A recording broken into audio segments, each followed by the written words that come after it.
Spectacular Nation and Dumpster Fire, both at the same time. Hey, I'm Rob. It takes American ego to know I don't have to put America in that title. I love America was crafted inside of me with a rock solid foundation. It was conceived that America is the greatest country in the world, period. I had no definite definition of America, but held passion and esteem in the highest regards. As I got older, I started to define America deeply by the leaders and their rhetoric. Politics and politicians became the voice of something I no longer identified with and defined completely differently. 48 years of listening to them lie and letting them lead me listlessly and languidly to words that do not define my America. Fuck them and their voices. They do not define me and my country. America, a 250-year-old toddler, is always trying to play with the older kids, and just like an annoying younger sibling, America usually gets in the way. Trying to keep up while trying to get left behind puts this country in an awkward place. We have the best toys and can't understand why nobody wants to play with us.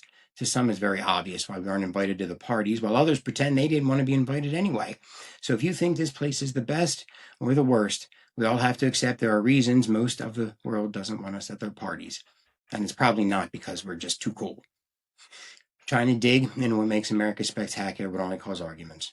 Yep, we are such an amazing nation that we fight over why we are so amazing, and I mean fight, online, in the streets, at work, red lights. If you don't think we're awesome for the same reason I think we're awesome, you're an idiot. Yep, even if you agree that we're the best, if it's not the same reason as me, we'll probably argue. We've all seen it more than once, yelling the same answer, but fighting over the details. Trying to dig into what makes America horrific would only cause arguments as well. Oh yes, we are in such a bad place that even if it causes you suffering, I will fight that my suffering is worse. You think women have it bad? Try being a short, green, tri-legged dog mouse woman. We have so much suffering that we can filter past the important things and get specific to the point of annoyance. The worst part is that both groups of women will keep suffering because they think one is more important than the other. Once again, yelling the same answer and fighting over the details. It's important to note the gigantic difference between America and being American. Saying that I'm doing something for America seems to alleviate any responsibilities to be decent to the American people. In 2026, the meaner you are to Americans and the more you yell how horrible some Americans are, the more you love America.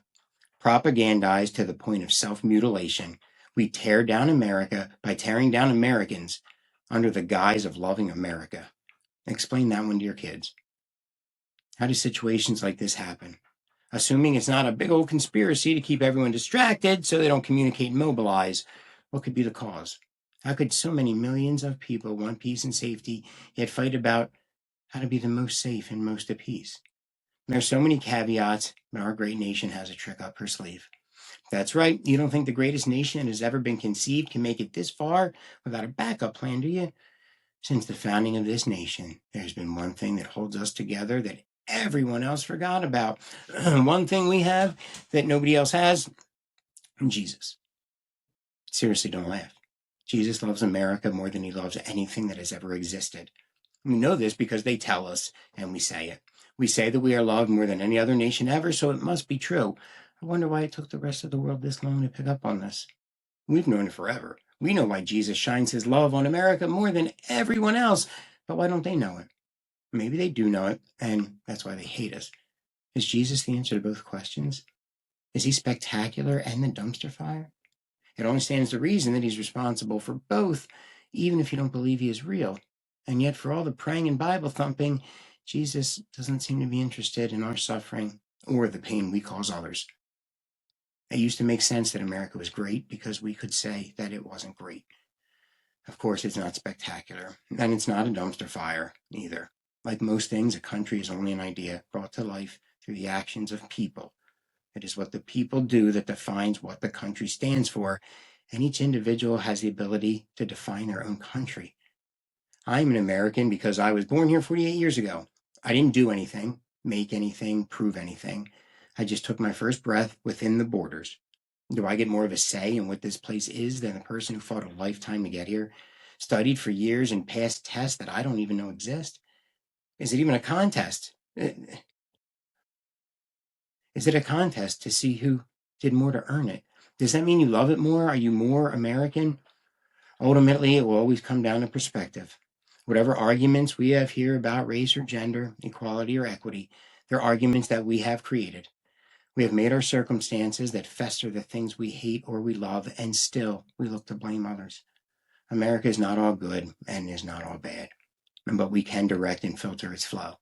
Most of the bad tends to flow in one direction, while the good heads another way.